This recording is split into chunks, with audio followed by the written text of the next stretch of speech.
Okay.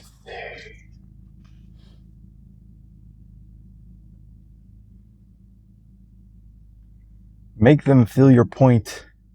A heckler once interrupted Nikita Khrushchev in the middle of a speech in which he was denouncing the crimes of Stalin. Quote, "You are a colleague of Stalin's," the heckler yelled. "Why didn't you stop him then?" Khrushchev apparently could not see the heckler and barked out, "Who said that?" No hand went up. No one moved a muscle. After a few seconds of tense silence, Khrushchev finally said in a quiet voice, "Now you know why I didn't stop him." Instead of just arguing that anyone facing Stalin was afraid, knowing that the slightest sign of rebellion could mean certain death, he had made them feel what it was like to face Stalin, had made them feel the paranoia, the fear of speaking up, the terror of confronting the leader, in this case Khrushchev. The demonstration was visceral, and no more argument was necessary. The power of demonstrating is that your opponents do not get defensive. They are therefore more open to persuasion. Daily law, your goal must be to make them literally and physically feel your meaning, rather than pouring words over them. That's from the 48 Laws of Power, law number 9. Win through your actions, never through argument. That's a good one.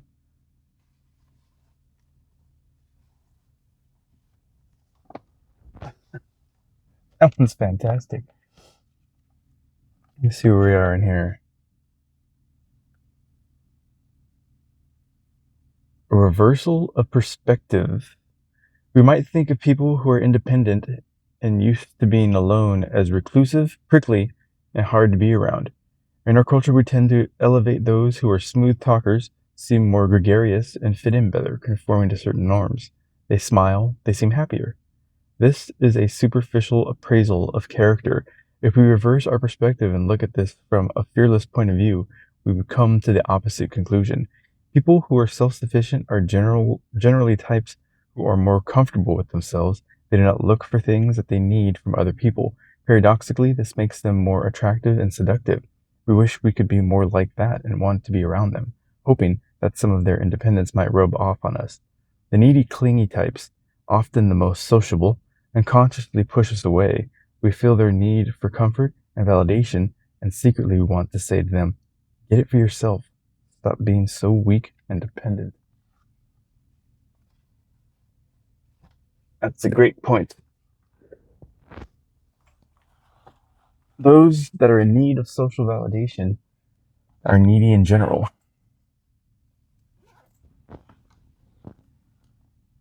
I prefer being a loner. I mean, I'm social, but I don't feel the need to socialize. Be very social. I go in the opposite direction of that, though. And that's how I make my point.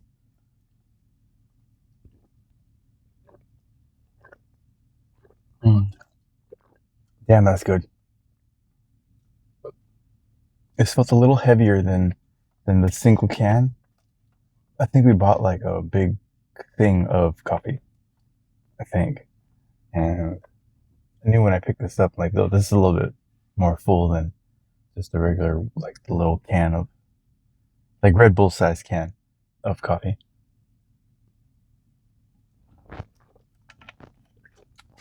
Damn, that's good. All right. See what else I could ramble on about this morning as I make my way to work.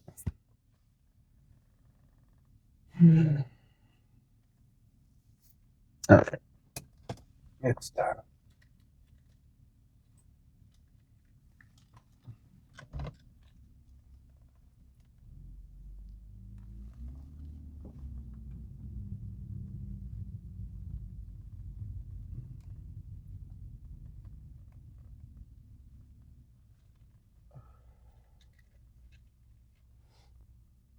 There might be the smallest and slightest transmission situation going on in this car.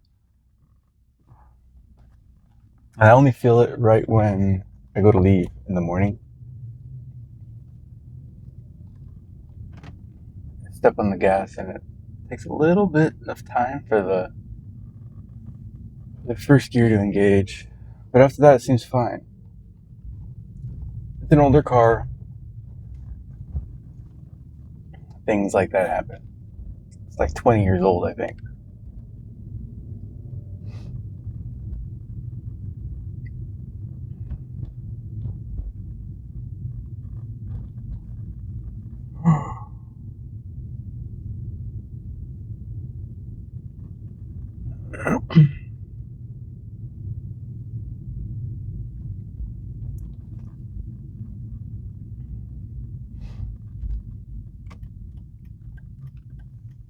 A little warm in here.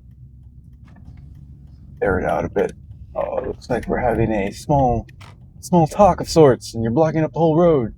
Fuck. Gentlemen. Definitely not women.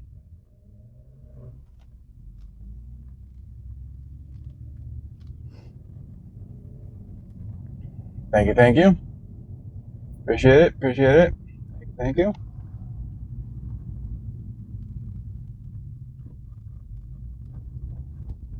That was a nice BMW. Although he's got one headlight that's way brighter than the other. I wonder if he's got one out. I wonder if he knows.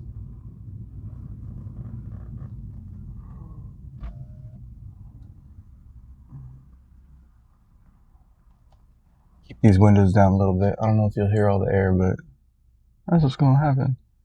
Keep a little bit of a breeze going.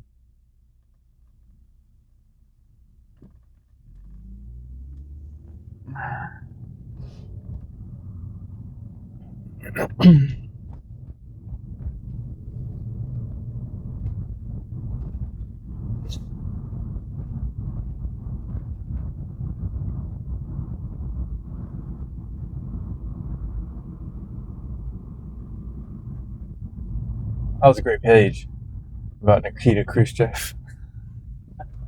That was the perfect response. Who said that? Everybody's quiet.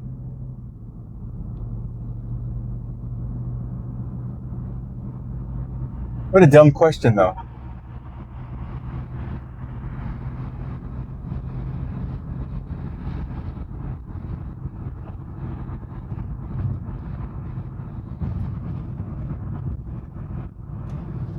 Alright, that's enough.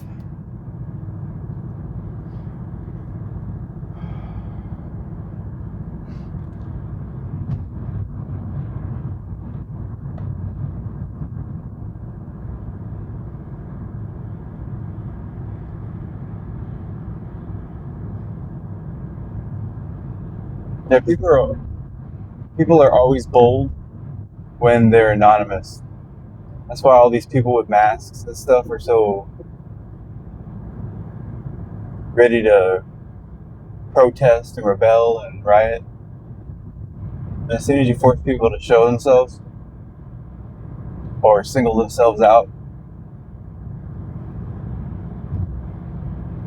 all that bold energy disappears quite quick.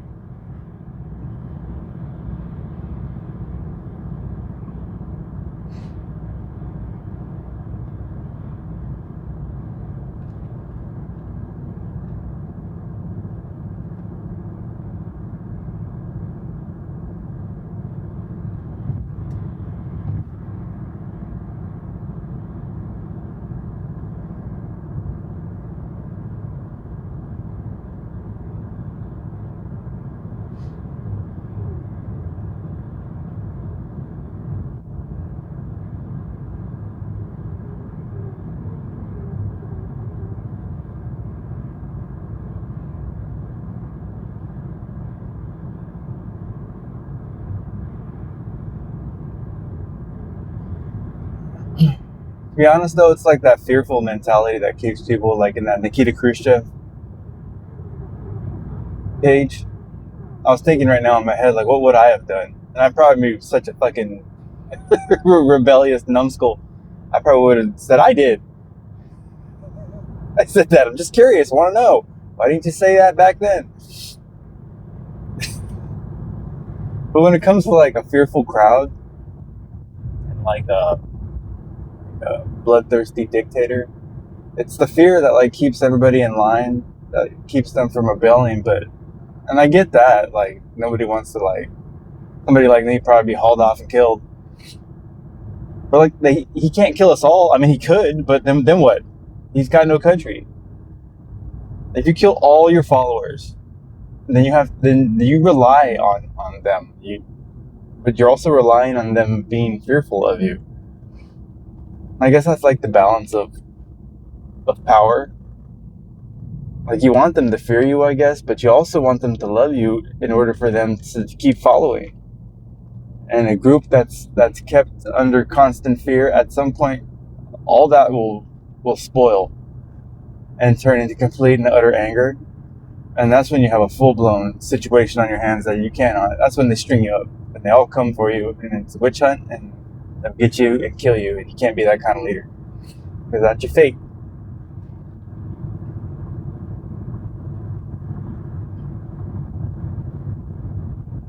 Like fear is a useful tool only up to a point. Fear turns into resentment because your followers will talk in the dark behind your back. That's what I learned. That's what I learned working at that rescue.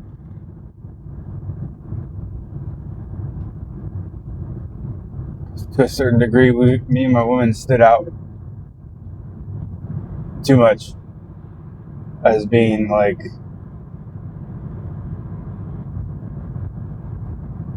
how do I describe that? It also seemed like, I don't know if it was jealousy. I don't know what it was, or just maybe we were the ones that were on the chopping block because the other ones were just passive little followers. They were yes men, and we were more the doers, not the followers. But when it came to that, like the owner's perspective, it makes sense that we were the ones that were singled out to be let go first. They needed a bunch of passive little sheep, and that's just not who we were.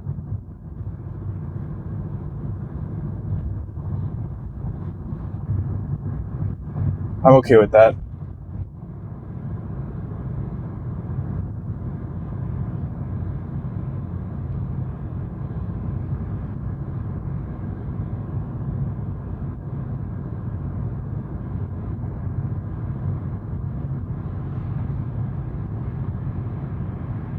Especially in the context of that place, because I wasn't there for them. I was there for the dogs. As far as I was concerned, they can go fuck themselves. I knew what I was doing was beneficial for the real reason that place existed.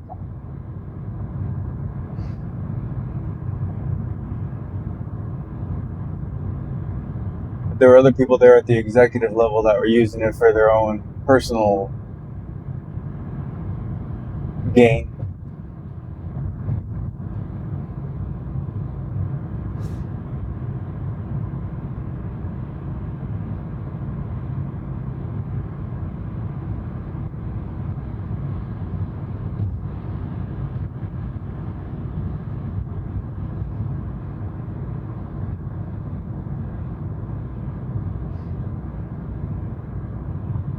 I just wanted to walk dogs.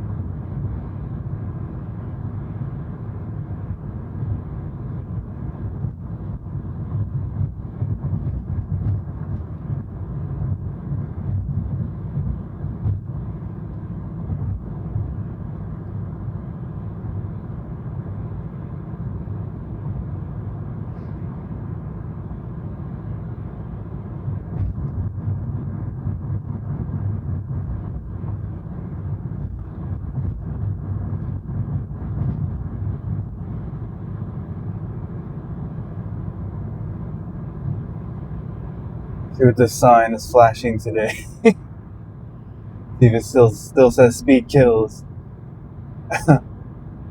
I'm doing 65, so I'm being safe.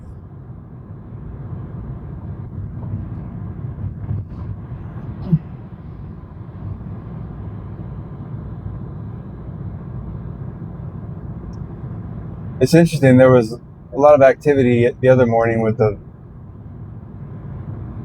highway patrol doing a round robin. What does this say?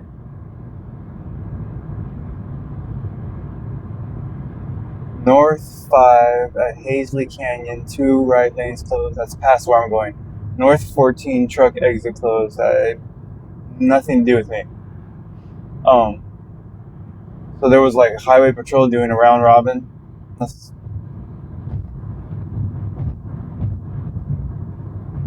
And they were slowing up traffic so they could clear some stuff out of the way. And then yesterday on the way home, the same thing happened. But that was just slow traffic, and it was kind of weird because it wasn't a huge. Normally they do that to create space, so the cars in front of them, as they move back and forth between the fast lane and the slow lane, they just go back and forth across the whole freeway. It's slowing up traffic behind them, allowing the traffic in front of them to move away, and it creates a nice pocket of space. So that way the congestion can kind of let up a little bit. So normally that's for. And they were doing that on the way home, but there wasn't a whole lot of traffic, which was kind of weird. And I thought to myself, okay, maybe something else is happening on the freeway that they're doing this, and they need to slow everybody up. But I got all the way home, and I never saw anything, so I don't know why they were doing that. I was like, what are the chances? Twice in one day.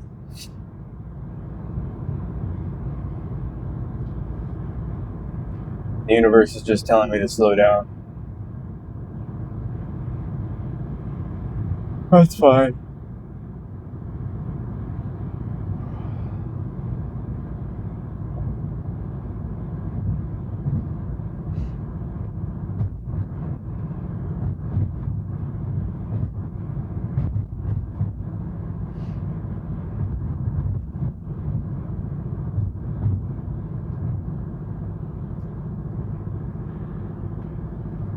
Have more coffee.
I don't know why I was thinking about what it would be like to like drive around the country just to see everything. Like if I was like independently wealthy, just kind of take off on a road trip just to see everything.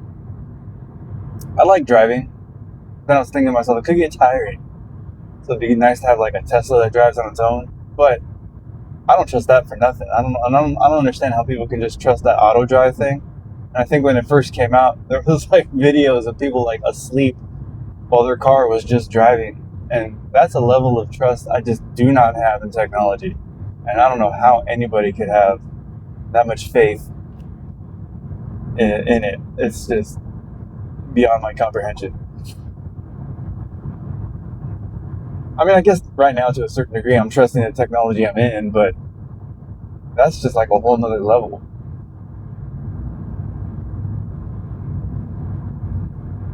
Like, it's one thing to be driven around by a person, right? If you're like being chauffeured around, you fall asleep in the back seat, you're trusting the person, I guess. I guess maybe it's no different, but still, at least it's a person. What does this say? Same thing? All lanes closed, Avenue H, that's not where I'm going. Oh, that's off the 14.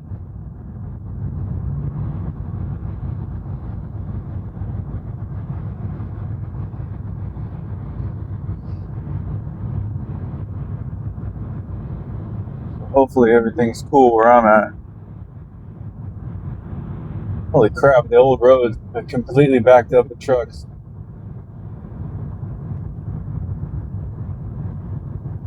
That sucks.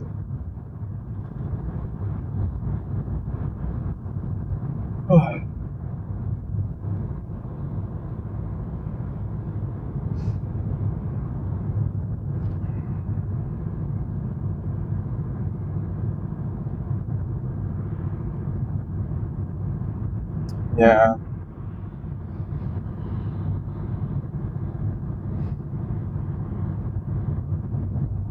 I know there was thinking that too, because when I was younger, we took a road trip to Texas. My grandfather wanted to go out there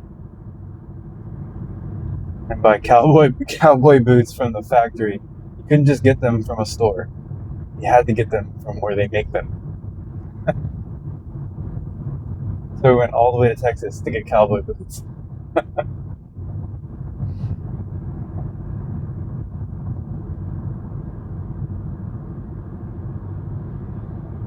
that was fun.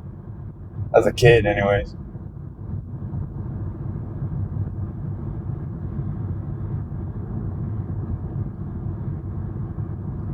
I don't know if my woman would like that though.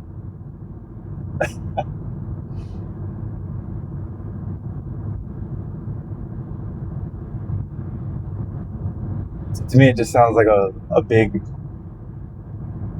like exploration adventure. Just go explore the country. Go see what's out there. That'd be fun. I would like that. Especially if I just had the money to just go. Heck yeah. I would love it.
I guess the inverse of that page that I read, that about making them feel your point, would be if you're in the weaker position. I guess the only way to make the powers that be feel your point is in the form of a mass protest of some sort.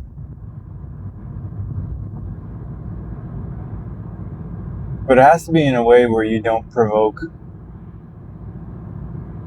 It has to be like a peaceful protest, because then if it goes violent, you're giving them, the authority anyways, the exact reason to come down on you.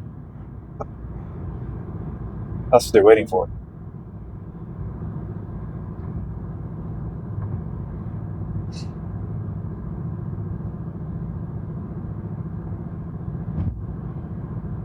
Rebellion is always helpful for the position of power.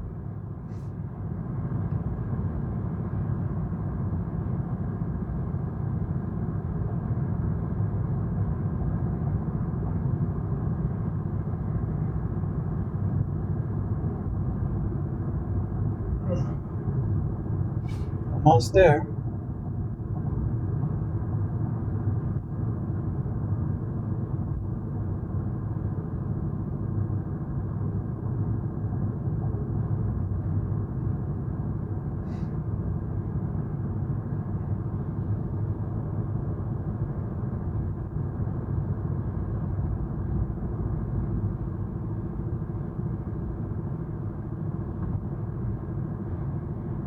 For instance, I always thought when it came to the vaccine mandates,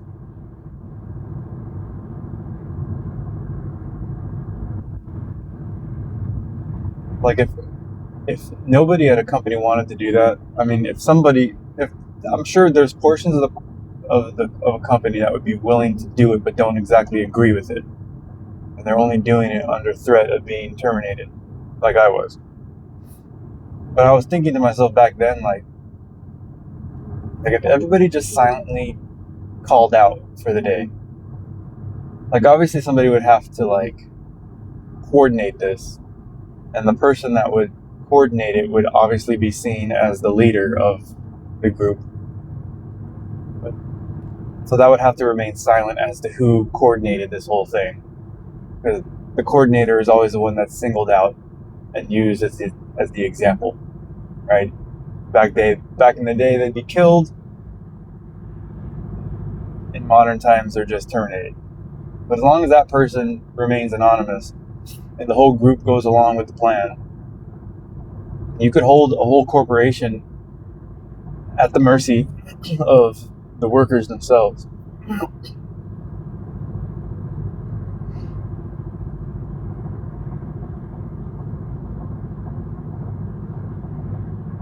And it'd have to be silent, like a silent protest. Everybody just gets up, walks out, and goes and stands in the parking lot for the rest of the day.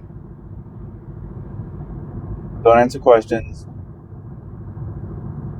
just to make a point.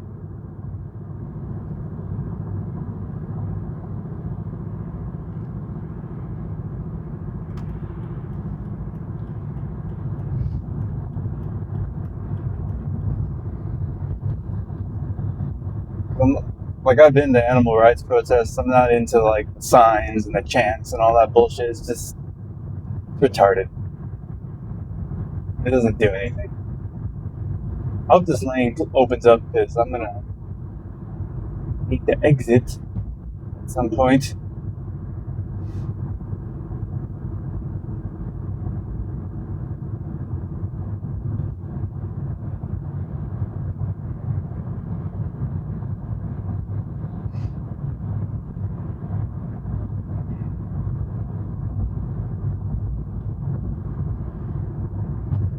Scales are open, so I should be okay. Yeah, but even back then, after being to these animal rights protests, once COVID hit, I was like, how could this be done in a way that's the leader of the group's always the one that's singled out. You know, that saying, like the nail that sticks out gets hammered down. That's what happens when you're the coordinator of a protest or any kind of movement that goes against the grain. They use the leader as an example to get the rest of the group in line.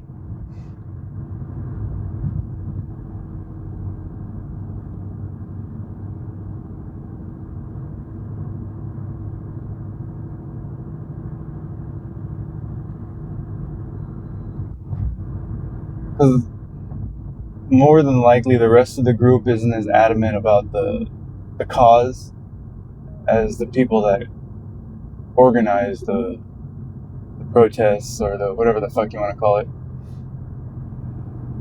And they're easily swayed. That's why they're followers. Followers are easily swayed. Leaders are not. These signs are talking to me. Speed kills, drive 100 miles an hour, use license.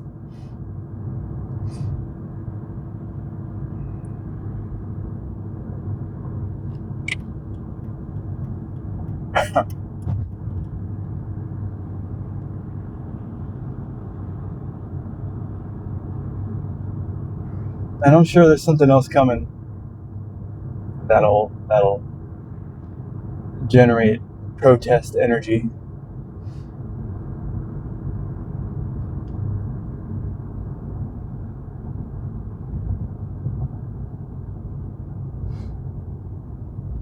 We'll just have to see what that is.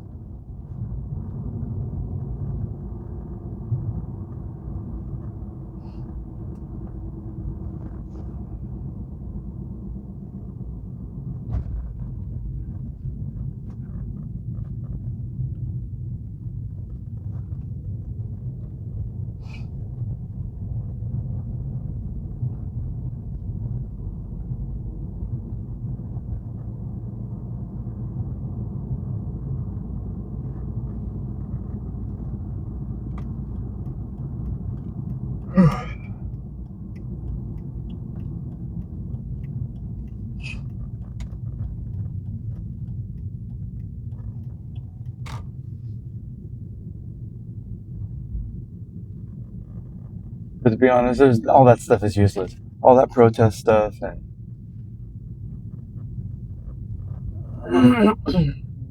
the only way to really protest is just not to comply.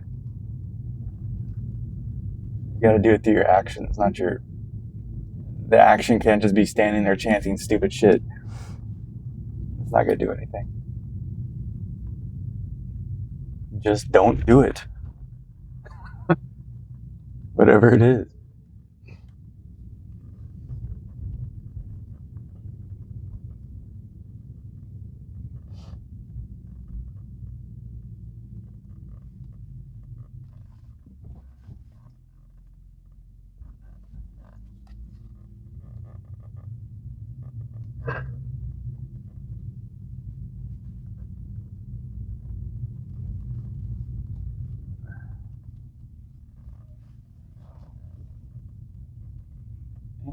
I am safe.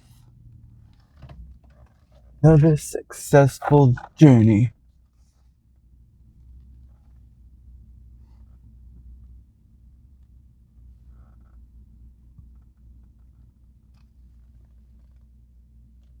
Let's get a little closer. Might be slightly closer. Maybe not that close. Hold on. Right there. That should be okay. And boop.